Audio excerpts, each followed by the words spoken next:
श्री ब्रजेश कुमार पाठक जी, विशिष्ट अतिथि पद्मश्री से सम्मानित लोक गायिका मालिनी अवस्थी जी और अतिथि वक्ता लेखक और पत्रकार श्री प्रेम प्रकाश जी से मंच पर पधारने का आग्रह करती हूँ।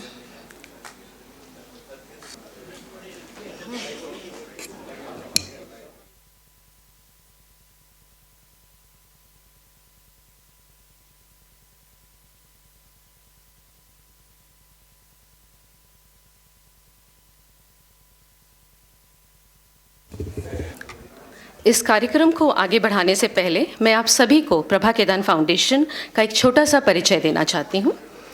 डॉक्टर प्रभा केतान द्वारा 1980 में स्थापित प्रभा केतान फाउंडेशन देश भर में सांस्कृतिक, शैक्षिक, साहित्यिक और सामाजिक कल्याण योजनाएं लागू करने के लिए प्रतिबद्ध व्यक्तियों और समान विचारधारा वाले संगठनों को मंच प्रदान करता है। यह फाउंडेशन प्रदर्शन कलाओं, संस्कृति, शिक्षा, साहित्य, लैंगिक समानता और महिला सशक्तिकरण को बढ़ावा देने के लिए समर्पित है।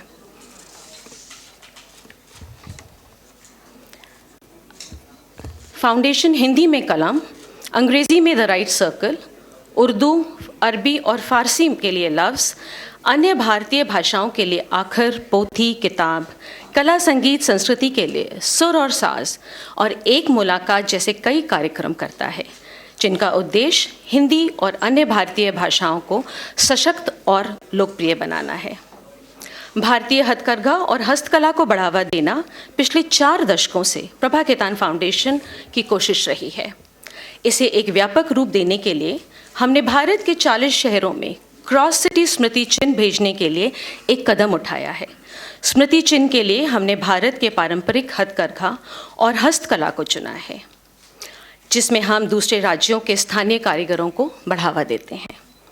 हमें खुशी है कि किताब लखनऊ के इस सत्र में आज वरिष्ठ पत्रकार प्रेम प्रकाश जी की पुस्तक रिपोर्टिंग इंडिया, पत्रकारिता की मेरी 70 वर्षों की अनवरत यात्रा का विमोचन हो रहा है। वस्तुतः हर किताब का जन्म उत्सव का अवसर होता है। प्रभा केतान फाउंडेशन की पहल किताब लेखकों को अपनी नवीनतम साहित्यिक कृतियों को श्रोताओं और मीडिया के सामने भली भांति व्यवस्थित पुस्तक विमोचनों कार्यक्रम के माध्यम से प्रदर्शित करने का मंच प्रदान करती है। हम बस 2 मिनट के लिए यहाँ रुकेंगे। हमारे मुख्य अतिथि उप मुख्यमंत्री श्री केशव प्रसाद मौर्य जी शायद आ गए हैं।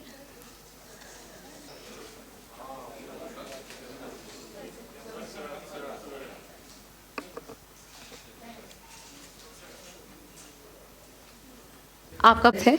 और अब मैं विनोद पांडे, जनरल मैनेजर ताज लखनऊ को आज के आयोजन के हमारे विशिष्ट अतिथियों का अभिनंदन करने के लिए आमंत्रित करती हूँ।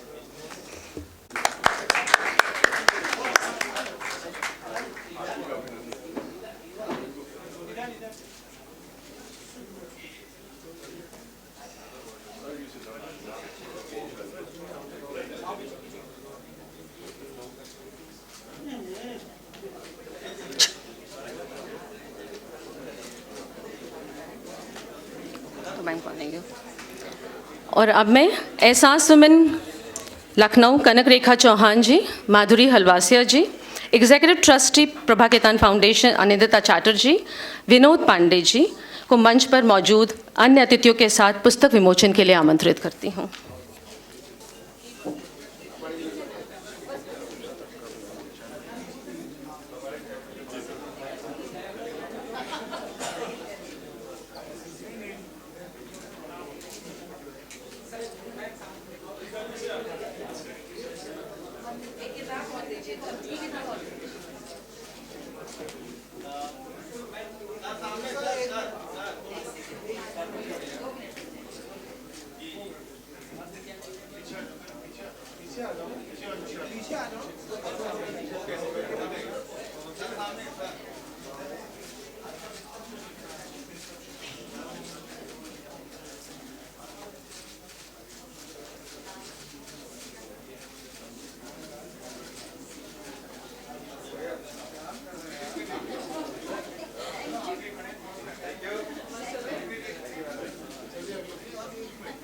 प्रसाद मौर्य जी से कुछ शब्द कहने का आग्रह करूंगी।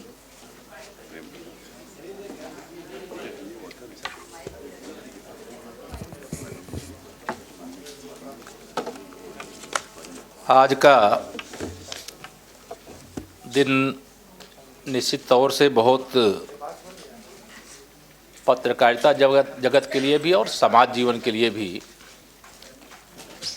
बहुत ही महत्वपूर्ण है। जब हम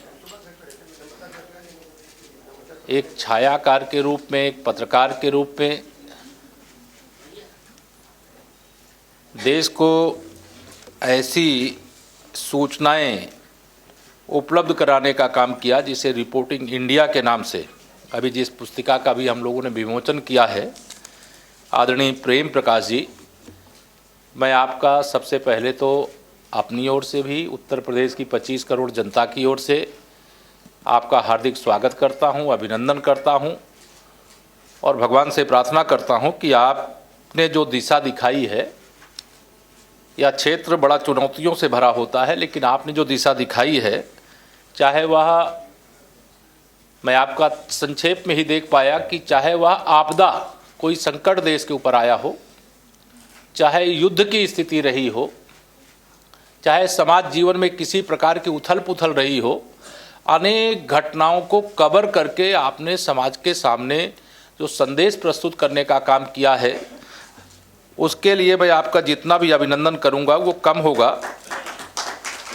और मैं जसविंदर कौर बिंद्रा जी का भी, जिन्होंने हिंदी अनुवाद, चूँकि जब तक कोई भी प्रकाशन हिंदी में नहीं होता है तो उसमें बहुत बड़ा हिस्सा अधूरा रह जाता है, तो ये हिंदी अनुवाद करके आज इस पुस्तिका का विमोचन हो गया है। बहुत लोग बहुत जानेंगे, बहुत देखेंगे और प्रभात प्रकाशन परिवार का जो हमारे सब जुड़े हुए लोग हैं उनका भी, और इस अवसर पर हमारे बहुत ही मित्र भी, हमारे उत्तर प्रदेश सरकार के उप मुख्यमंत्री आदरणीय ब्रजेश पाठक जी भी मंच पर हैं और प्रसिद्ध लोक गायिका के रूप में आदरणीय हमारी प्रदेश की, देश की जानी मानी, आप सब जानते हैं कि उनकी जी पहचान बताना मलनी अवस्थी जी का कोई मतलब किसी को बताने की आवश्यकता नहीं, वह भी मंच पर हैं। और हमारे सब वरिष्ठ पत्रकार मित्रों की एकदम पूरी श्रृंखला यहाँ पर बैठी है। मैं सब किसका नाम लूँ किसका ना लूँ, मुझे लगता है कि कुछ अधूरा रह जाएगा। ऐसे गौरव के क्षण में आप सबकी उपस्थिति भी इस रिपोर्टिंग इंडिया पुस्तक के हिंदी संस्करण के विमोचन अवसर पर इसके महत्व को बहुत बढ़ाने का काम करती है। मैं बहुत लंबी बातें ना करके यह ज़रूर कि हर व्यक्ति को ऐसे महापुरुषों से, जिन्होंने समाज को कुछ ऐसी दिशा देने का काम किया है, कुछ ऐसा संग्रह करके देने का काम किया है, जिसके आधार पर वर्तमान में जो इस दिशा में काम कर रहे हैं उनको, युवा पीढ़ी के लोग हैं, उनको एक नई ऊर्जा मिलती है। और निश्चित तौर से कोई भी चीज़ अगर हम तैयार करते हैं और उसका संग्रह नहीं कर पाते हैं और संग्रह करके उसको समाज के सामने प्रस्तुत नहीं कर पाते हैं, तब तक वो अधूरा रह जाता है। मैं बहुत ही श्रद्धेय, बहुत ही आदरणीय प्रेम प्रकाश जी के इस पूरे, एक तरह से कह लीजिए कि आज़ादी के अमृत काल में 75 वर्ष में यह जो एक हम लोग मना रहे हैं, देश मना रहा है, लेकिन ऐसे समय में इसका हिंदी संस्करण और आपकी पूरे जीवन की एक तरह तपस्या का जो निचोड़ है, निष्कर्ष है, वह रिपोर्टिंग इंडिया के माध्यम से उपलब्ध है। और मैं भी पूरा ध्यानपूर्वक पढ़ूंगा और मेरी भी बहुत उत्कंठा है कि मैं आपके पूरे जीवन के संघर्षपूर्ण, क्योंकि किसी भी खबर को कवर करना, और आजकल भी मैं अपने तमाम पत्रकार मित्रों को, छायाकार मित्रों को देखता हूँ, सारी चुनौतियाँ चाहे कैसी भी हों, उनका सामना करते हुए कैसे अपनी खबर को कवर करने का काम करते हैं, उसको संकलित करने का काम करते हैं, जो बहुत असंभव होता है वह भी लोगों के सामने प्रस्तुत करने का काम करते हैं। तो आपने यह सारा संग्रह किया, मैं बहुत बहुत आपका अभिनंदन करते हुए, बधाई देते हुए और आपके आशीर्वाद की अपेक्षा करते हुए अपनी वाणी को विराम देता हूँ। बहुत बहुत धन्यवाद। बहुत बहुत धन्यवाद आपका। अब उप मुख्यमंत्री माननीय श्री ब्रजेश कुमार पाठक जी से आग्रह है कि वे कुछ शब्द कहें। आदरणीय प्रेम प्रकाश जी द्वारा लिखित पुस्तक रिपोर्टिंग इंडिया के हिंदी वर्जन के लोकार्पण समारोह में उपस्थित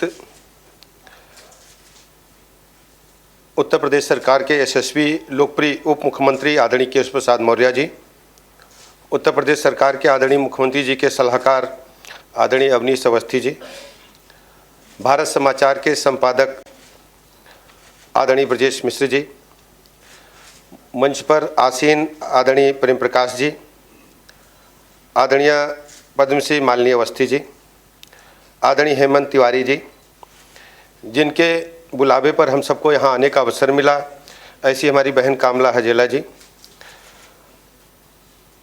हमारे मित्र आदरणीय नवीन श्रीवास्तव जी, मित्र आदरणीय सुधीर हलवासिया जी, छोटे भाई मनीष शुक्ला जी, हिंदी अनुवादक बहन जसविंदर कौर बिंद्रा जी, आदरणीय नविल जी, आदरणीय उपाध्याय जी, आदरणीय त्रिवेदी जी, आदरणीय अभिषेक रंजन जी, आदरणीय विजय उपाध्याय जी, आदरणीय मनीष श्रीवास्तव जी, और हमारे पुलिस महानिदेशक रहे आदरणीय के जैन साहब, ज्ञानेंद्र जी, उपस्थित सभी वरिष्ठ पत्रकारगण भाइयों तथा बहनों,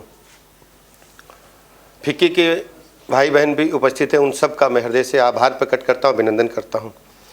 इस पुस्तक के विमोचन के कार्यक्रम में जब मुझे आने की सूचना मिली तो मेरे मन में बड़ी उत्कंठ आकांक्षा थी कि क्या होगा इस पुस्तक में। पुस्तक पढ़ने का समय तो नहीं मिला, लेकिन घर से जब मैं चला तो यहाँ तक आने का 5 मिनट का समय मेरे पास था, तो मैंने पुस्तक के कुछ पन्ने देखे।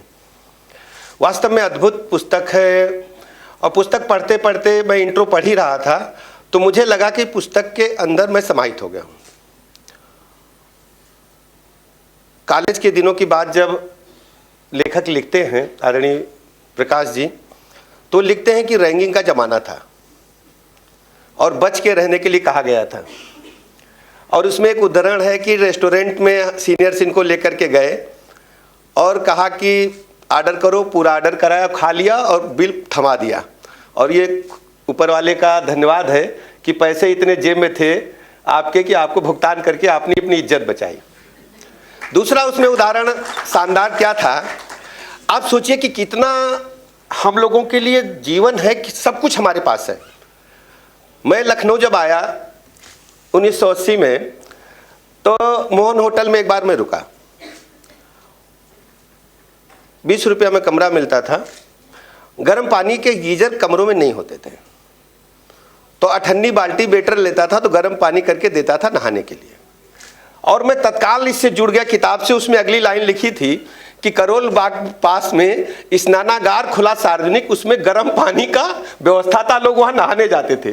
पुस्तक में ये उदाहरण लिखा हुआ है, तो मैं तत्काल कनेक्ट कर गया। देखिए कितना बदलाव हम लोगों के जीवन में आया है। दूसरा क्या था कि जब यूनिवर्सिटी में हम लोग प्रवेश लिए तो सामान्यतः जाते थे, टीचर से जो पढ़ा रहे होते उनसे कहते थे कि हमें सर कुछ बोलना है, रिक्वेस्ट करते थे और फिर अपनी स्पीच देते थे। टीचर तब तक खड़े रहते थे और छात्रों के बीच में बोल के चले जाते थे। ऐसा करके सभी क्लासेज में हम लोग जाते थे। तो सर को भी वाद विवाद प्रतियोगिताओं में भाग लेने का बहुत अवसर मिला और सर भी जाकर के खूब कंपटीशन करते थे। तो पुस्तक को लगातार मैं पढ़ता गया, मुझे लग रहा था कि मेरे पास और समय हो तो मैं पढ़ूं। फिर आगे क्या हुआ, चाचा ने और पापा ने मिलकर के फोटोग्राफी की दुकान खोल दी, और भैया को इससे अच्छा अवसर क्या मिलता, तो फोटोग्राफी के लिए तो इनके मन में था कि हम फोटोग्राफर बन जाए। पापा चाहते थे कि और कुछ बड़ा काम करें, लेकिन चाचा के साथ फोटोग्राफी के सारे गुर सीखे। आप सोचिए कि जीवन की लड़ाई कहाँ से शुरू होती है कि आप जब कोई छोटा काम करते हैं तो माना जाता है कि ये जीवन सफल नहीं होगा। पर सबसे पहले तो माता पिता, घर वाले, मोहल्ले वाले कहते हैं कि लड़का अवनीश अवस्थी जी की तरह IAS हो जाए और जैन साहब की तरह IPS हो जाए, फिर उसके बाद कुछ ना कुछ हो ही जाए, नौकरी पाले, आखिरी में ना हो तो दरोगा ही हो जाए।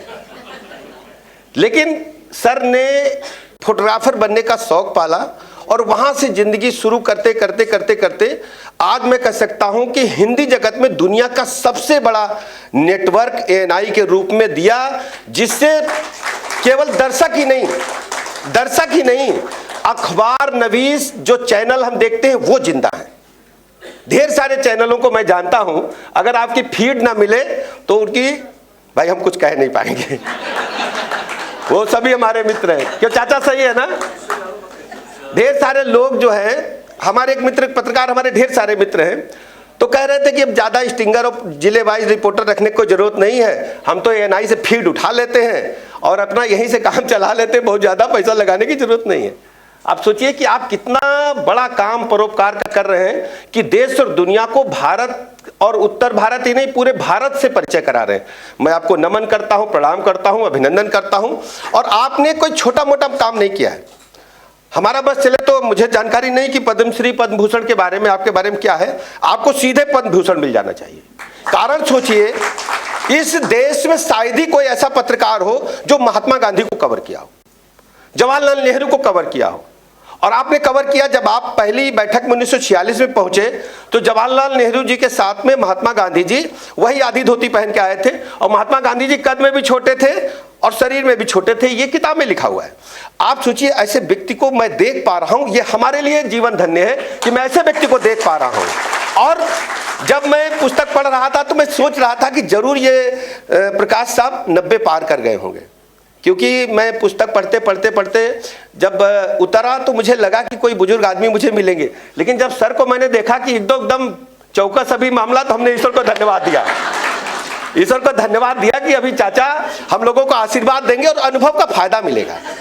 आप सोचिए कि ऐसे व्यक्ति ये चलते फिरते इंसाइक्लोपीडिया है। हमको पुस्तक पढ़ना पड़ेगा, चाचा के पास घंटा भर बैठेंगे तो सब हमको बोलने के लिए ज्ञान मिल जाएगा। तो मैं कोशिश करूंगा चाचा के साथ में 1 घंटा रहूं और नंबर ले लूंगा, कभी कभार कुछ आशीर्वाद ले लिया करूंगा। मैं पुस्तक की सफलता के लिए शुभकामनाएं देता हूं। और जब तक मेरा मानना है कि इंग्लिश में पुस्तक है वो दुनिया में मशहूर हो सकती है, लेकिन भारत माता हमारी हिंदी माँ है, और हिंदी में पुस्तक जो मैडम कौर ने इसको अनुवाद किया है, मुझे लगता है कि ये पुस्तक उत्तर प्रदेश की राजधानी से पूरी हिंदी बेल्ट में सफलता के सारे पैमाने तय करेगी। ये पुस्तक ऐसी पुस्तक होगी जो इतिहास के साथ साथ पत्रकार जगत में भी एक झंडे गाड़ेगी और इतिहास की भी जानकारी मिलेगी, किस ढंग से कंट्री आजाद हुआ। उसके उल्लेख इस पुस्तक में है कि कैसे दंगे हो रहे थे जब कनॉट प्लेस, जब आपके पापा ने मकान बना लिया करोल बाग में। करोल बाग में साधारण लोग नहीं रहते थे, बड़े आदमी लोग रहते थे। और करोल बाग में उस जमाने में 1946 में मकान बना लेना कितनी बड़ी बात होगी, लेकिन सर ने अपनी जमीन नहीं खोई।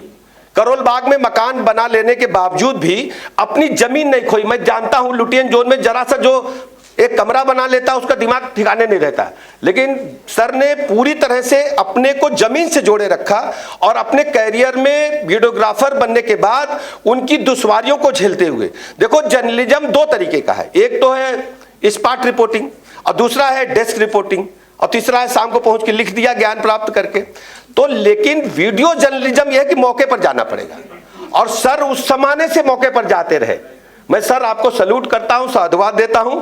आपने देश की आज़ादी के साथ साथ पत्रकार जगत की जो मुसीबतें हैं उनका भी उल्लेख किया है, और विभिन्न दुश्वारियों को झेलते हुए एएनआई को जो आपने ऊंचाइयां दी हैं, वास्तव में वहां तक कोई पहुंच पाएगा मुझे नहीं लगता, ऐसा फोरकास्ट कोई कर पाएगा।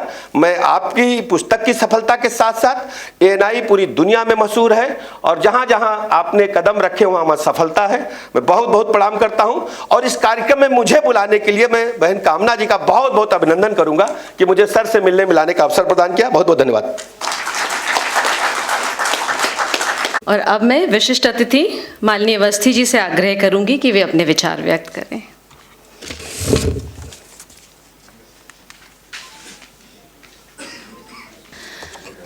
यहाँ पर उपस्थित हम सब के बहुत आदरणीय, और मैं कहूँगी कि हम सब के जीवन में प्रेरणा स्रोत, जिनकी पुस्तक का विमोचन के लिए हम लोग यहाँ पर आज उपस्थित हैं, परम आदरणीय श्रद्धेय प्रेम प्रकाश जी। साथ ही साथ यहाँ पर उपस्थित उत्तर प्रदेश के बहुत ही तेज तर्रार और कर्मठ परिश्रमी उप मुख्यमंत्री आदरणीय श्री केशव मौर्य जी, और साथ ही साथ आदरणीय ब्रजेश पाठक जी। सभागार में उपस्थित सभी आदरणीय सम्माननीय जन, पत्रकार बंधु, प्रभा खेतान फाउंडेशन के जुड़े हमारे परिवार के सभी लोग, एएनआई से जुड़े सभी लोग, और लखनऊ नगर के सभी संभ्रांत नागरिकों, आप सभी को अभिवादन करती हूँ। 15 दिन पूर्व जब मैं एएनआई के भवन में गई थी, और स्मिता जी ने, जो आपकी बहुत ही सुयोग्य वारिस मैं कहूँगी, पुत्र वधू बिटिया आपकी हैं, उन्होंने नया एक उपक्रम शुरू किया है पॉडकास्ट। उसमें मेरा इंटरव्यू था 20 दिन पहले, और मैं जब प्रवेश कर रही थी तो लिफ्ट में जाने के पहले वहाँ पे लगी तस्वीरों में मैं खो गई। और जब उन्होंने मेरी रुचि देखी तो एक एक तस्वीर के बारे में इतने सिलसिलेवार ढंग से उन्होंने मुझे बताया कि मेरे आदरणीय ससुर जी के पूरा जीवन वृत्तांत है। और जब ये हाथ में पुस्तक का ये पूरा एक मेरे पास प्रस्ताव आया प्रभा खेतान फाउंडेशन से और कामना जी ने, तो मैं आपको बता नहीं सकती कि कितनी खुशी हुई, क्योंकि उस पूरी जो वहाँ पे एक चित्रों की दीर्घा लगी है उसको देख के आपको ये लगता है कि सच ये कहा गया है कि आज का पत्रकार वास्तव में किसी घटना को अपनी दृष्टि से सिर्फ लिख नहीं रहा होता, बल्कि वो इतिहास को रच रहा होता है, इतिहास का एक अंग होता है, भारत के इतिहास को रच रहा होता है। और जब प्रेम प्रकाश जी के यहाँ पे जब पुस्तक के आप यदि उन घटनाक्रमों को पढ़ें, वहाँ पर चित्र भी हैं जिनमें भारत पाकिस्तान युद्ध के बीच के युद्ध, बांग्लादेश की आज़ादी के बीच में जब वो बांग्लादेश में थे उस समय के चित्र,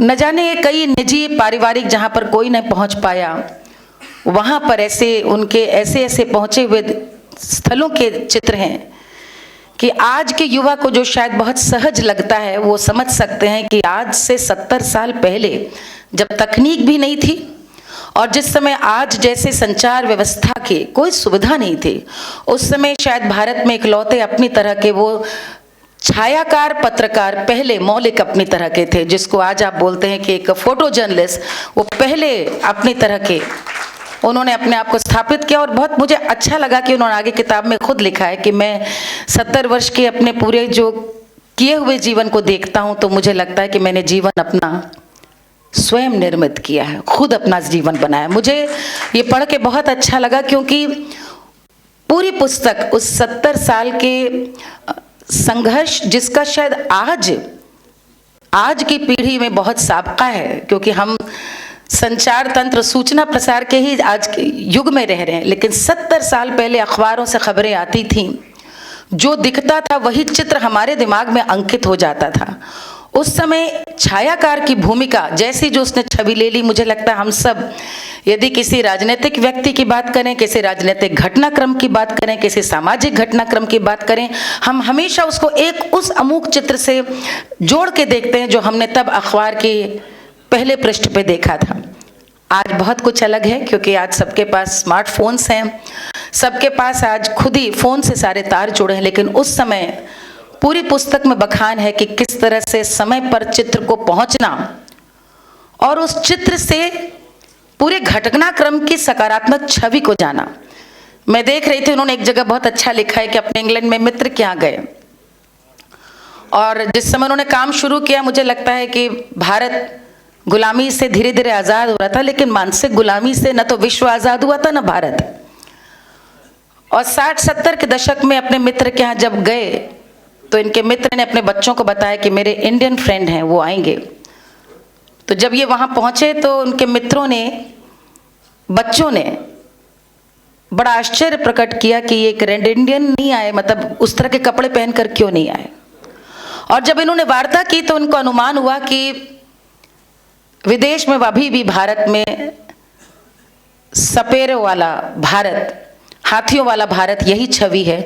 और उन्होंने लिखा कि उसी दिन मैंने तय किया था कि भारत की जो विकृत छवि विदेश में है, इसको मैं सुधारने का प्रण लूंगा। और 1971 में आपने ANI की स्थापना करी, वही ANI जो बाद में राइटर्स से जुड़ता है। और आज हम कहीं की खबर का विश्वास करें न करें, लेकिन ANI विश्वसनीयता की मिसाल है। मैं आपको एक ज़ाती उदाहरण देती हूँ कि कैसे यहाँ, क्योंकि इतने भाई बैठे हैं, पत्रकार बंधु बैठे हैं, वो रोज़ इन चीज़ों से दो चार होते हैं। मैं एक कार्यक्रम में थी, उस कार्यक्रम में थी तो जाहिर है कि फ़ोन मेरे हाथ में नहीं था।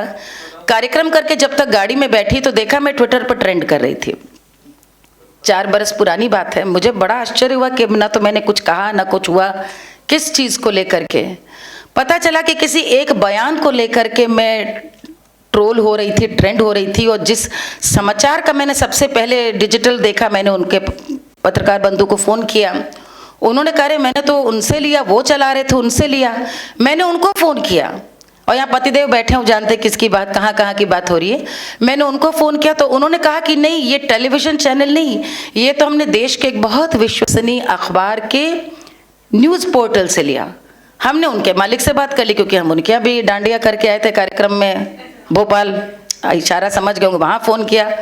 उन्होंने मुझसे कहा कि अरे ऐसा कैसे। मैंने कहा नहीं, मैं बस जानना चाहती हूँ कि इसका आधार क्या है, क्योंकि अब तो ट्विटर पर ट्रेंड कर चुका, लोगों को तो वो भ्रामक जानकारी हो चुकी। मुझे आप ये बताएं कि ये कहाँ से खबर मिली, क्योंकि देश के जो तीसरे दूसरे नंबर के चैनल है देश के, वो कह रहे हैं कि हमने नहीं, हमने तो इनसे लिया, उन्होंने उनसे लिया। बाद में पता चला कि आपके अखबार का है। अब आप बताएं, 4 घंटे की माथे पच्ची के बाद पता चला कि कहीं सुदूर एक छोटे गांव में, एक मतलब एक बड़े शहर के छोटे गांव में डिजिटल जो डेस्क पे लड़का बैठा था, उसने कहीं से सुना था तो खबर लिखी, वहाँ से भोपाल गई, भोपाल से तो 2 घंटे में दिल्ली में चली गई, नोएडा के टीवी पे चैनलों पे ANI की खबर होती है तो लोगों को लगता है कि ये सच है, इसकी तस्दीक करने की ज़रूरत नहीं। ये हमारे जैसे लोग जो रोज़ बिना मीडिया के, ना तो हमारा अस्तित्व है, मीडिया के ज़रिए हम अपनी बात को आगे ले जा सकते हैं, वहाँ पे मीडिया की साख को बनाए रखना इतनी बड़ी बात है। आपने 1971 में इसको गढ़ा, लेकिन गढ़ने के बाद मुझे लगता है, आप शायद मुझे मानेंगे कि मैं बहुत पुरातनवादी हूँ, लेकिन आपकी सबसे बड़ी जीत यह है कि आपकी अगली पीढ़ी इसको और आगे लेकर गई है। ये कितने लोग इस बात का पे गुमान कर सकते हैं कि नई पीढ़ी ने आपके देखे सपने को और आगे बढ़ाया है, और आज कि जो चुनौतियां हैं उसमें न सिर्फ डट के टिकी हुई है, बल्कि एक ऐसी जगह बनाई है कि आज ANI पूरे विश्व में, मुझे लगता है जितने भी वैश्विक नेटवर्क हैं वहाँ पे ANI का अपना नेटवर्क है, यहाँ की न्यूज़ वहाँ पे शेयर की जाती है। तो ये किस वट वृक्ष के नीचे हुआ, किन अनुभवों के आधार पे हुआ, किस प्रकार से हुआ, मुझे लगता है ये पूरी रिपोर्टिंग इंडिया 1960 के बाद के भारत का पूरा इतिहास है। आधुनिक भारत का निर्माण कैसे हुआ उसका इतिहास है, जिसमें भुट्टो की फांसी से लेकर के, मैं भी देख रही थी कि इसमें एक एक घटना, यहाँ तक कि राजीव गांधी सोनिया गांधी के विवाह को भी आप शायद कवर करने वाले अकेले पत्रकार थे, और वहाँ से लेकर के जो भारत के एक मुझे लगता है बहुत डिस्टर्बिंग एरा रहा है 90 के दशक, वहाँ की भी इतनी सुंदर इसमें पूरा एक एक व्याख्यान शामिल है। मुझे लगता है जो इतिहास में रुचि रखते हैं, जो अपने देश में रुचि रखते हैं, और ख़ास तौर पर यहाँ जहाँ जहाँ दृष्टि जा रही है, सब पत्रकार बहुत सफल आज करके पत्रकार हैं जो यहाँ पर बैठे हैं, वो ज़रूर ये पढ़ें, क्योंकि मैं मानती हूँ कि भविष्य वही अच्छा रचता है जो इतिहास को समझता है। आपके पूर्वज कैसे कठिन संघर्षों से उन्होंने आज की पत्रकारिता की नींव गढ़ी है, इसके लिए मुझे लगता है आपकी ओर से, हम सब की ओर से आपको बहुत बहुत प्रणाम करती हूँ, अभिनंदन करती हूँ, और ANI की ये सफल यात्रा इसी तरह जारी रहे। बहुत बहुत धन्यवाद। वंदे मातरम। बहुत बहुत धन्यवाद आपका मालिनी जी। हमारे अतिथि वक्ता, लेखक और पत्रकार प्रेम प्रकाश जी, पत्रकारिता का अनुभव 7 दशकों में फैला हुआ है। वर्तमान में आप भारत की प्रमुख मल्टीमीडिया समाचार एजेंसी ANI के अध्यक्ष हैं। आपने इस एजेंसी की स्थापना में भी मदद की थी। आपने अब तक भारत के हर प्रधानमंत्री के साथ बातचीत की है, और उनमें से कई का कैमरे के सामने साक्षात्कार भी किया है। आपने कई विदेशी प्रसारकों के साथ भी काम किया है और देश की पत्रकारिता को एक नई दिशा दी है। और अब मैं आगे की बातचीत के लिए एहसास वुमेन माधुरी हलवासिया को आमंत्रित करना चाहती हूँ। आपका बहुत बहुत स्वागत है प्रेम प्रकाश जी, और मेरे लिए बहुत सौभाग्य की बात है कि मैं आपसे बातचीत कर रही हूँ जिन्होंने देश के सारे प्रधानमंत्रियों के साथ बात की है। तो बातचीत का सिलसिला शुरू करते हैं। सबसे पहले मैं आपसे पूछना चाहूँगी कि जर्नलिज्म में आपके 70 साल के करियर स्पैन में फ़ोटो जर्नलिस्ट से मल्टीमीडिया जर्नलिस्ट तक के शिफ्ट को आप कैसे डिस्क्राइब करेंगे?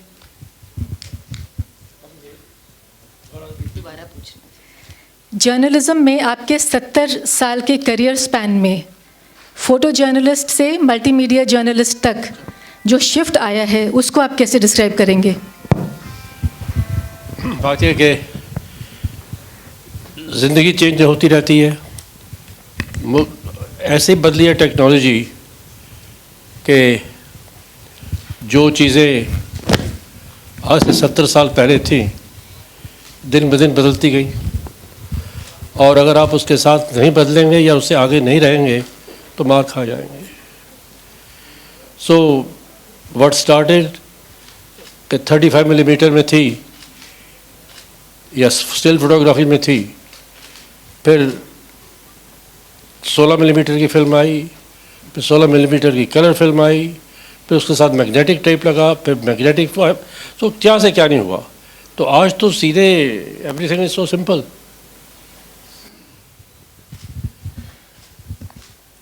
आपने अपनी ऑटोबायोग्राफी में लिखा है, my aim was to correct the distorted image of India. क्या ये जर्नलिस्ट का के नाते आपका एक नज़रिया ऑब्जेक्टिव रहता है या इसमें कोई इमोशनल कोशेंट या पर्सनल ओपिनियन रिफ्लेक्ट होता है आपका? ऐसे है कि हम एक बहुत पुरानी सिविलाइजेशन है, ये तो हमें सबको पता है, बच्चे को भी पता है, और मैंने तो शुरू से हिस्ट्री पढ़ी थी। और जब मैं 20 साल में था, जब मैं काम करने गया स्विट्ज़रलैंड से जब मैं इंग्लैंड पहुंचा तो लोग तो बड़े कटियस थे, मगर बहुत दुख हुआ जब ये पता लगा देख के हर एक से कि India is a land of only snake charmers and elephants. भाई ना तो मैं स्नेक चार्मर था, ना मैं महावत था, but that's all they expected an average Indian to be, या महाराजा,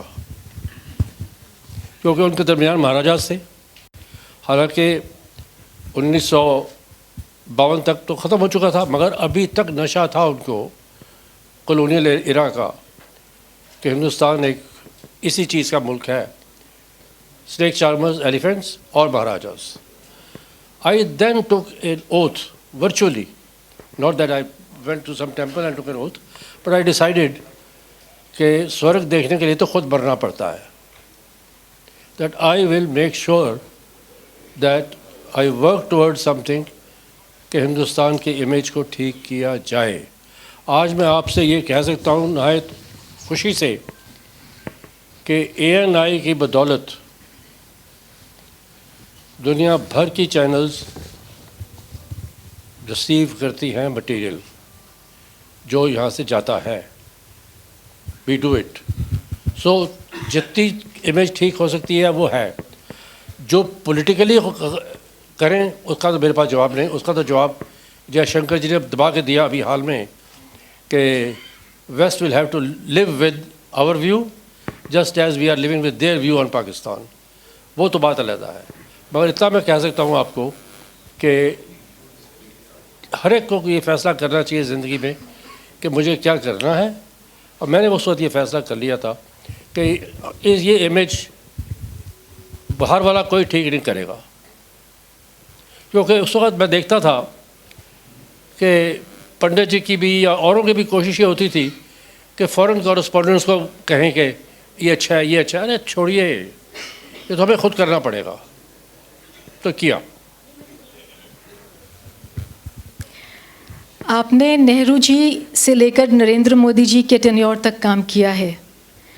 जब इतने पावरफुल लोग पावर में होते हैं तो उनके साथ रिपोर्ट करने के जो चैलेंजेस आपने फेस किए, जो एक्सपीरियंसेस आपको मिले हैं, और रिपोर्टर्स और पॉलिटिशियंस के बीच में एक कॉन्फ्लिक्ट ऑफ इंटरेस्ट ज़रूर रहा होगा, इस पे कुछ बोलिए। ऐसे है, पॉलिटिशियन भी ह्यूमन बीइंग है, I am also human being. So अगर हम ये सोच के चलें ना दोनों, तो फिर कोई ऐसी वजह नहीं कि कोई भेदभाव हो। और मैं ये कहूँगा कि जब मैं तो बहुत ऐसा था, पतला सा, दुबला सा, 20 साल का, 21 का हो गया था जब मैं क्रेडिट हुआ और पंडित जी के घर पहली दफ़ा गया तो यशपाल जी ने मुझे मिले, यशपाल कपूर, बिमला सिंधी और कई स्टाफ के थे लोग। मुझे कहते हैं आप बच्चे आ। अब मैं तो बच्चा ही था भाई। तो एनीवे तो बैठ गया, कहने लगे इंतज़ार कर। पंडित जी आए, उनसे मिलाया उन्होंने। वो मेरी चिट्ठी तो देख ही चुके थे, तो उन्होंने कहा कि ध्यान रखो इसका अभी। सो that's the beginning. I never treated him anything more than a senior elder to me, and that's how my relationship developed with him. आज के सिनेरियो में जर्नलिस्ट्स को पॉलिटिकल प्रिजनर कहा जाता है। हर चैनल पर मीडिया ट्रायल्स डोमिनेट करते हैं। ऐसे में journalism, which is the fourth pillar of democracy, और freedom of speech and expression का कोरिलेशन आप कैसे एक्सप्लेन करेंगे? देखिए, ये तो इंडिविजुअल जर्नलिस्ट के ऊपर डिपेंड करता है मैडम। अगर कोई अपने आप को प्रिजनर बना ले तो बना ले, can't be helped, but I would still say कि larger number of journalists in India are not sold out. Yes. They are not sold out. There may be few, and there have to be, because political parties have to carry their publicity. Political parties have to put their point of view. Political parties, ये तो आप समझिए कि यहाँ इस मुल्क की खुशकिस्मती है कि political parties अपनी channels रन नहीं कर रही, और मुल्कों में तो कर रही हैं। Here they only try to influence them, and they have every right to influence them. So the pen is mightier than the sword. Journalists अपने रिपोर्टिंग के पावर से पब्लिक ओपिनियन स्वे करती है, जैसे अभी आपने बोला, और कॉम्प्रोमाइज़ भी कर सकती है। तो क्या आपको लगता है कि रिस्पॉन्सिबल जर्नलिज्म के लिए कोई लाइन ऑफ कंट्रोल भी होनी चाहिए? लाइन ऑफ कंट्रोल तो आपके अपने पास है। कोई बाहर से लाइन ऑफ कंट्रोल कहाँ से लाएगा? It's your own conscious. आपको पता आप क्या कर रहे हैं। भगवान कृष्ण ने तो कहा कि मैं आपके अंदर हूँ, अगर आप मुझे सुनना चाहो तो आप सुन सकते हो। अगर आप भगवान कृष्ण को ही नहीं सुनना चाहते तो उसका क्या इलाज है?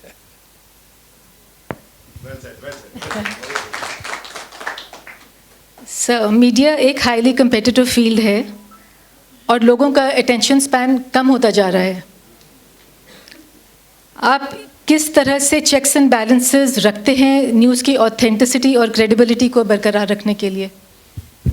देखिए, कंपटीशन तो हमेशा रहा है, बिकॉज डिफरेंट चैनल, न्यूज़पेपर्स, अखबार, सब तरह के।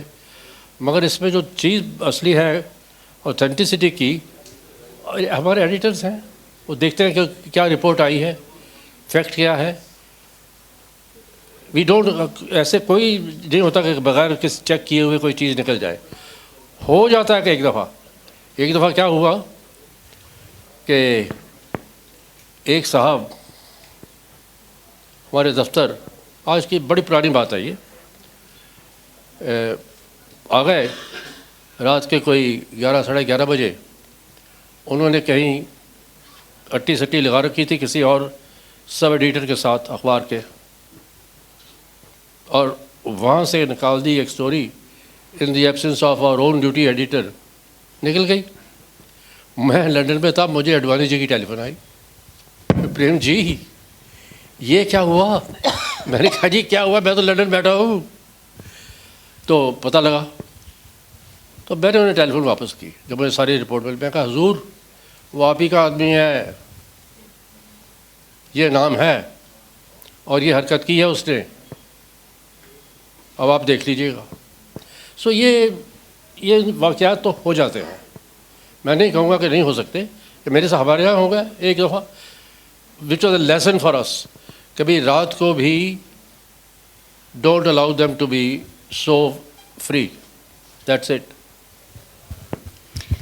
आज के सिनेरियो में जहां बात बात पे लोगों के सेंटिमेंट्स हर्ट हो जाते हैं, स्टोरी लिखने से, कंट्रोवर्शियल ट्वीट करने से या फिर व्हाट्सएप मैसेजेस शेयर करने से अरेस्ट होने का डर लगा रहता है।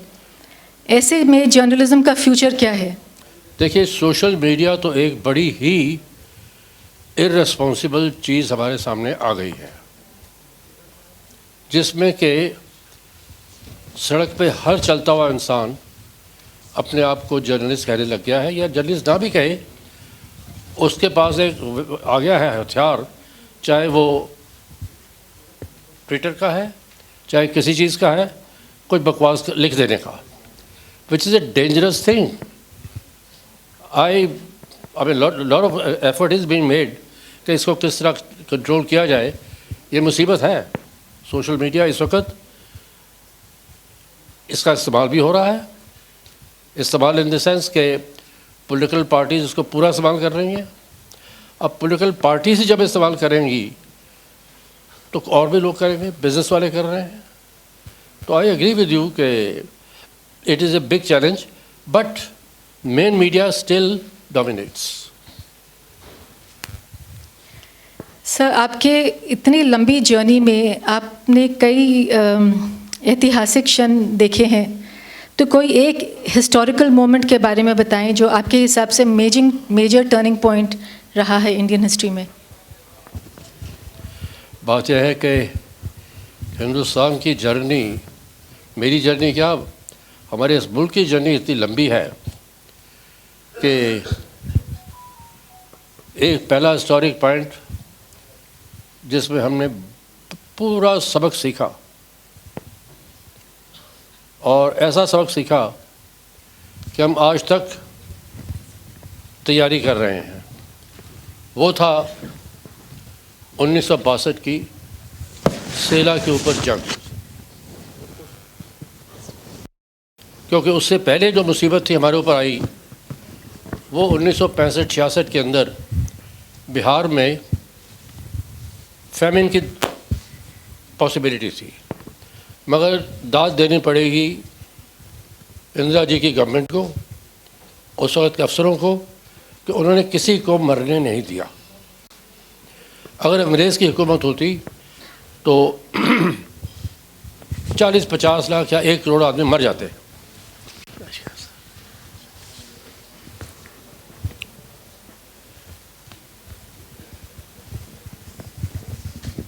But that did not happen. और उसके बाद हमारी एग्रीकल्चरल रिसर्च इंस्टीट्यूट्स ने जो काम किया है, जो मुल्क आज से आज़ादी के वक़्त या 1965-66 तक 330 करोड़ लोगों को खाना नहीं दे सकता था, आज न सिर्फ 1.3 बिलियन लोगों को खाना दे रहा है, बल्कि हम खाना एक्सपोर्ट कर रहे हैं। तो ये चीज़ें हैं जो कि हैं टर्निंग पॉइंट इन इंडिया। जी, नेहरू गांधी फैमिली ने हमें 3 प्राइम मिनिस्टर्स दिए हैं, उनका क्या रिलेशनशिप था मीडिया से? आपने कहीं बयान भी किया है इंडिविजुअली तीनों का। ऐसे है, मैं तो अपनी रिलेशनशिप से कह सकता हूँ, जो मैंने आपसे अभी कहा कि मैंने हर एक पॉलिटिशियन को as another human being treat किया है। मेरी रिलेशनशिप कोई इस बात से नहीं थी कि ये फैमिली है या नहीं फैमिली है।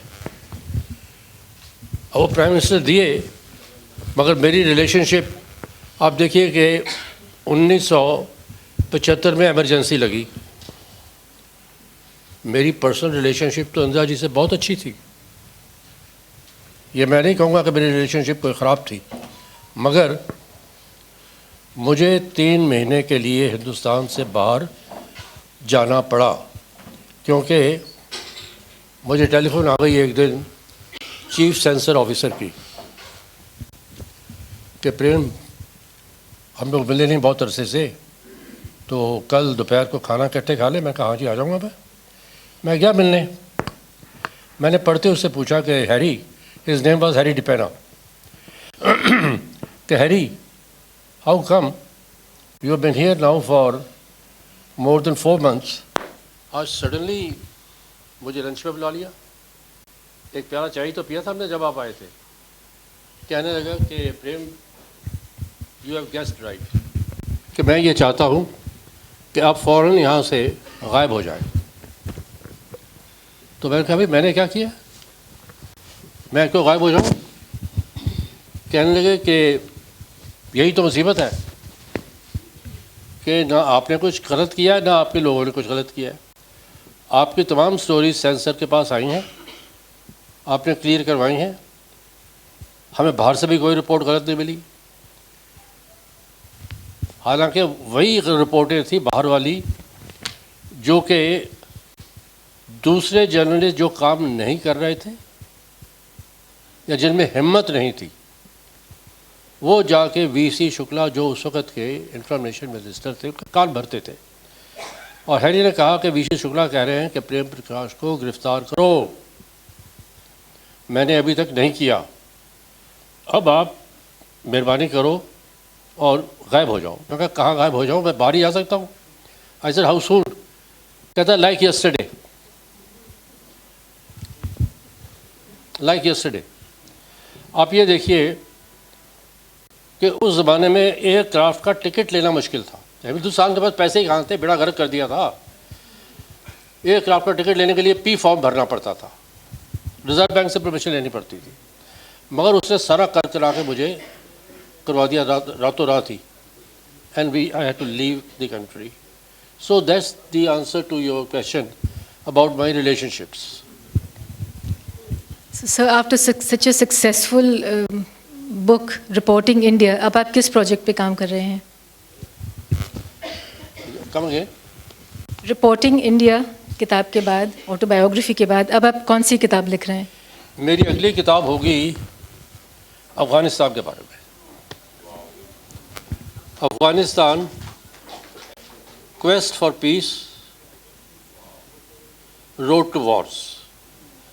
ये एक ऐसा बदनसीब मुल्क है, हमारा नज़दीकी दोस्त, हमारे वेदास, कुछ वेदास वहाँ लिखे गए हैं। काबुल के बाहर एक पहाड़ी है, उसका नाम है ऋषिकोह, माउंटेन ऑफ द ऋषिज। वहाँ ऋषि रहते थे जिन्होंने वेदास लिखे। आप सब जानते हैं कि इस्लाम हिंदुस्तान में बहुत देर से आया। क्यों? 7 अटैक अरब्स के अफ़गान हिंदूज ने डिफीट किए, मगर हिंदुज़म के अंदर अपनी बहुत कमज़ोरियां हैं। सबसे बड़ी कमज़ोरी हमारी जो है वो हमारा कास्ट सिस्टम है। ये हमारी बदकिस्मती है कि हम हिंदुस्तानी नहीं हैं, हम ये हैं, हम वो हैं, हम ये हैं, और हम ये वो होने के अंदर अंदर ये भी भूल जाते हैं कि हम हिंदू हैं कि नहीं, ये भी नहीं पता। तो वो मुल्क जो है, हम writing a complete story on that country. तो आई होप वो किताब शायद अगले महीने मैं रिलीज़ करूँगा, हो जाएगी, and I hope you will read it and see it, क्योंकि इतना खुशहाल मुल्क था कि मैंने उसको खुशहाली में देखा है 1975 में। हमारे रुपए से ज़्यादा उनकी अफ़गानी की कीमत थी, और आज देखिए वहाँ पर औरतों के ऊपर जुल्म। वो औरतें जो कि वेस्टर्न ड्रेस पहनती थीं, वो औरतें जो कि काम करती थीं, जो कि मर्दों के मुकाबले में थी। So let's see, I hope you read that book. We surely will, sir. And आपका बहुत बहुत धन्यवाद Prem Prakash ji. Can we open it out to questions now? Yes.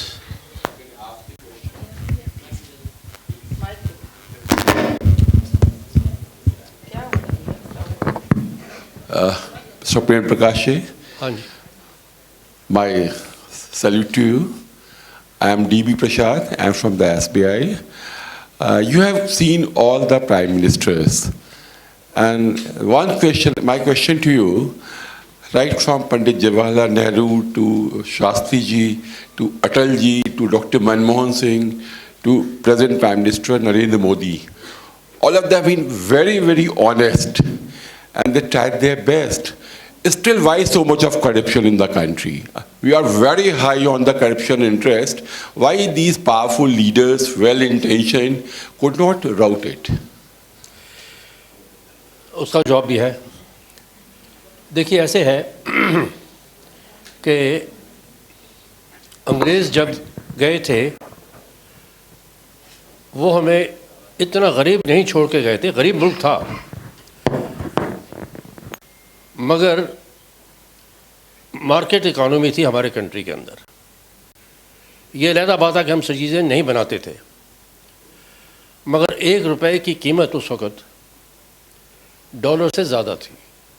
1 rupee was equal to $1.12. You should know as a banker. मगर हमने Fabian socialism adopt कर लिया as economy. उसकी बदौलत लाइसेंस परमिट राज आ गया। Licence permit Raj is the beginning of corruption. Inspector आ गए, और लाइसेंस परमिट राज भी ऐसा कि आपने किसी को लाइसेंस दिया एम्बेसडर गाड़ियां बनाने का, इतना बड़ा मुल्क, और आपने उसको ये कह दिया भाई फैक्ट्री वो इस्टेब्लिश कर रहा है, पैसे वो लगा रहा है, आप कौन होते हो उसे कहने वाले कि तुम सिर्फ इतनी फैक्ट्री गाड़ियाँ बनाना, और उसे आपने कह दिया कि तुम साल की 12,000 गाड़ी बनाओगे। क्यों? This is the lead to corruption. Switzerland से एक मेरे जाने पहचाने लोग, मैं उनके बेटे को मिला था लंदन में, उसने मेरी कहानी बताई, और मैं उनके फादर को भी मिला था, उसने अपनी ज़िंदगी आखिरी गुलमोहर पार्क में निकाली। फेवर लूबा एक स्विस वॉच होती थी, मिस्टर फावरे उसके मालिक थे, उनको हिंदुस्तान से बहुत प्यार था, और उन्होंने हिंदुस्तान में फैक्ट्री खड़ी कर दी। उनको कह दिया गया 50 लाख गाड़ियाँ बनाना साल की। He was shocked. He said, only 5 million watches in a country of 800 million people, because तब तक आबादी बढ़ चुकी थी। What are you telling me? Heartbroken, he sold his factory. He couldn't go back to Switzerland. He spent his retirement in Gulmohar Park and that's it. So ये है corruption की वजह और ब्लैक मनी की वजह। उससे पहले ब्लैक मनी नहीं था, फेबियन सोशलिज्म से पहले ब्लैक मनी नहीं था। एक तो बहुत बहुत बधाई भारत की मीडिया को, भारत के लोगों को एक अद्भुत अनुभवों के सागर भरा संकलन देने के लिए श्री प्रेम प्रकाश जी, और बहुत बधाई माधुरी हलवासिया जी, हमने कभी देखा नहीं था। अगर आपकी जगह मैं होता तो शायद इतने पावरफुल क्वेश्चनर मैं नहीं तैयार कर सकता था। बहुत ही जिजीविषा वाला, बहुत गंभीर अध्येता पत्रकार जो किसी बड़े अखबार का न्यूज़ एडिटर या एडिटर है, वही इतना पावरफुल क्वेश्चनर था। तो बहुत बधाई, बहुत बढ़िया सवाल आपने किए। मतलब मैं तो कहूँगा सुधीर जी से आप कोई बढ़िया प्रकाशन शुरू करिए और माधुरी जी उसकी संपादक बने। प्रेम प्रकाश जी, एक प्रश्न है और ये प्रश्न पूरे देश से जुड़ा हुआ है। ये 8 साल की जो नए भारत है, नए मिजाज की सियासत की जो सत्ता है, गुजरे 8 साल की, यानी 2014 के बाद की। पहले होता था कि बड़े बड़े एडिटर्स लालायित रहते थे कि प्रधानमंत्री विदेश जाएगा तो एडिटर्स की पूरी टीम जाएगी। कभी कभी हम लोगों को मौका मिल जाता था, ब्रजेश जी हैं, हम भी हैं, 1-2 बार वो आए। सारे संपादक ताकते रहते थे कि प्राइम मिनिस्टर आया है, ले चलेगा। ये प्राइम मिनिस्टर साहब जो हैं, इनको कोई बात कहनी होती है तो आमतौर पर प्रेस कॉन्फ्रेंसेज होती थी। न तो प्रेस कॉन्फ्रेंस होती है, न कोई पत्रकार प्रधानमंत्री की किसी फॉरेन टूर पर उनके साथ जाता है। तो ये जो संपादक गण हैं, वर्षों से काम कर रहे हैं, इनके मन में थोड़ा सा तकलीफ है, और उसका सारा इल्जाम एएनआई पे जाता है कि प्रधानमंत्री तो सारा काम एएनआई से कर लेता है। तो क्या आपको लगता नहीं कि थोड़ा जुर्म हो रहा है, थोड़ा सा कुछ हल्का फुल्का? ऐसे है कि एएनआई का इससे कुछ लेना देना नहीं है। पहली बात तो मैं ये स्पष्ट कर दूं। अब रही बात दूसरी कि वो नहीं ले जाते, तो उससे पहले भी राजीव गांधी तक हम लोग जब बाहर जाते थे अपना खर्चा करते जाते थे, और उसके बाद जब शोर क्या मचा, जब राजीव गांधी ने ही पहली दफ़ा लेके गए, जब श्रीलंका जा रहे थे तो मैं भी गया था, तो भी होटलों का किराया खर्चा वगैरह हम लोग खुद देते थे। बात सिर्फ ये हुई थी कि आपके हवाई जहाज़ में इतनी सीटें खाली जाती हैं, तो आपको क्या तकलीफ़ है अगर आप 20-22 लोगों को ले जाएं और वापस ले आएं। होटल और ट्रांसपोर्ट सब खर्चा हम लोग खुद देते थे, वो नहीं देते थे। अब आप इसको कुछ भी कह लीजिए, रही ANI की बात, तो we are an agency, it is unfortunate, या जैसे भी हो। अब अगर इसकी भी बैकग्राउंड आपको मैं दे दूं,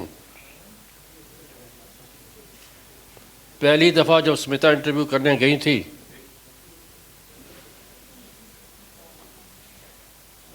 the interview had to be called off in Gujarat because she said, I will ask these questions. And he said, no. She said, then it's not right. He said, okay. When I decide to become the candidate, you will be the first one I will invite to ask.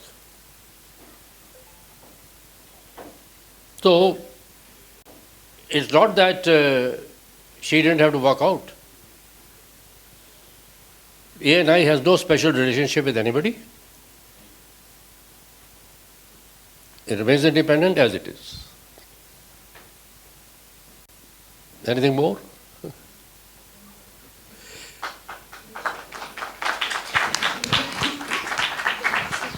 We'll just take one last question. So, my name is Swati Verma. I'm the incoming chairperson for FICCI Flow Lucknow, and I'm here to represent Flow, of which Madhuri Halvasia has been a flag bearer.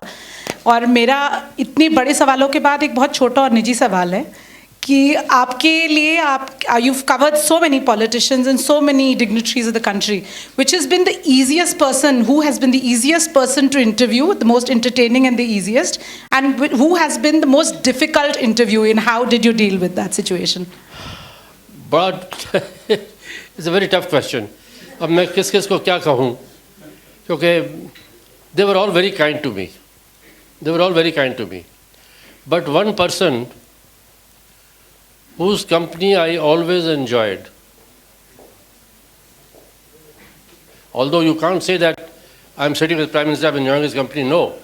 But talking to him or sitting with him or otherwise was Atal Bihari Vajpayee.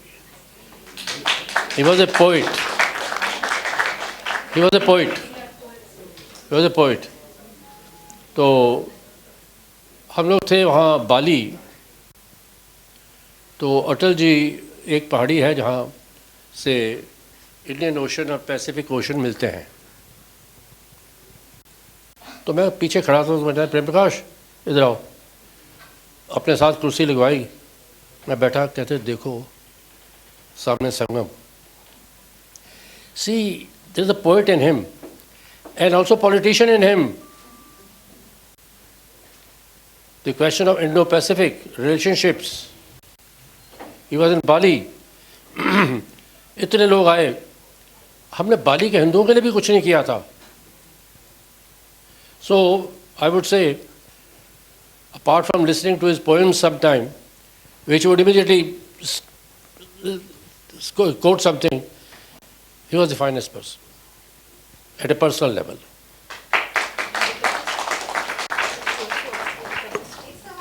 Ask me what? Toughest? Not for me. Not for me. Because I was just as tough. मुझे बल्कि एक तो माफ़ी मांगनी पड़ी. During emergency, Indira Gandhi जा रही थी, मैं वापस आ गया था इंग्लैंड से तब तक, और ख़त्म होने वाली थी इमरजेंसी, आसार थे. Anyway, she was going to watch the, no, this is before I left, sorry, floods in Bihar. So I was in the plane, I turned around, I addressed her, Prime Minister. I addressed her as a Prime Minister. She said, Prem Prakash, ye kya? Because I used to address her as Indira ji. So I said, I'm sorry. I had also given her my hint that she was Prime Minister. She wanted me to treat her at same level as earlier.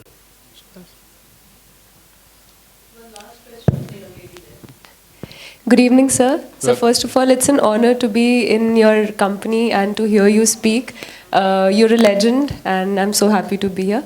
And sir, as a citizen of this country, a big problem that I have nowadays, especially because I'm more politically aware now, is that the media has been influenced by the ruling parties and the, so to say, the powers that be. And for people who get their information from newspapers, it is now more Hindi में कहते हैं प्रचार ज़्यादा है और news कम है. तो इस what is the solution to this coming from a senior journalist such as yourself? मैं इतना ही कह सकता हूँ अनफॉर्चुनेटली कि जो कुछ हो रहा है is very very unfortunate, is very very unfortunate. अब एक वक्त था कि मीडिया को के अंदर इंडस्ट्रियलिस्ट की एंट्री बंद थी. They were not allowed to purchase or do, और सिर्फ वो अखबार जो कि अंग्रेज़ के ज़माने से चल रहे थे, like Birla Hindustan times and so on, or just Hindu by the Hindu family, वही थे private in that sense, but owned by people. Today ANI is the only agency which is owned and run by journalists. अब कुछ लोग influence हो जाए, it's unfortunate. Because that they are putting their business before the profession. This is a very noble profession. It is not an easy profession to adopt. It is not an easy profession. Just as today we find very few politicians with a vision and service, because that's also a very tough profession. It's the same situation with media. I'm sorry, I can't answer you anymore. I think that was the last question. मैं कनक Rekha Chauhan, Ehsaas women of Lucknow, Prabha Khaitan foundation और Ehsaas women of Lucknow की ओर से आप सबका हार्दिक आभार प्रकट करती हूँ. ख़ासतौर से हमारे आज के विशिष्ट वक्ता श्री प्रेम प्रकाश जी का, माननीय मुख्य अतिथि और विशिष्ट अतिथि श्री केशव प्रसाद मौर्य जी और ब्रजेश पाठक जी का, और माननीय मालिनी अवस्थी जी का, और आप सबका जिनकी उपस्थिति ने आज शाम को चार चांद लगा दिए हैं. हम अपने प्रायोजक श्री सीमेंट, सहयोगी Lucknow expression society, hotel Taj Mahal और दैनिक जागरण का भी धन्यवाद करते हैं. आशा है आज की शाम आप लोगों को पसंद आई होगी और फिर ऐसी एक शाम लेकर हम फिर से उपस्थित होंगे. धन्यवाद. Thank you.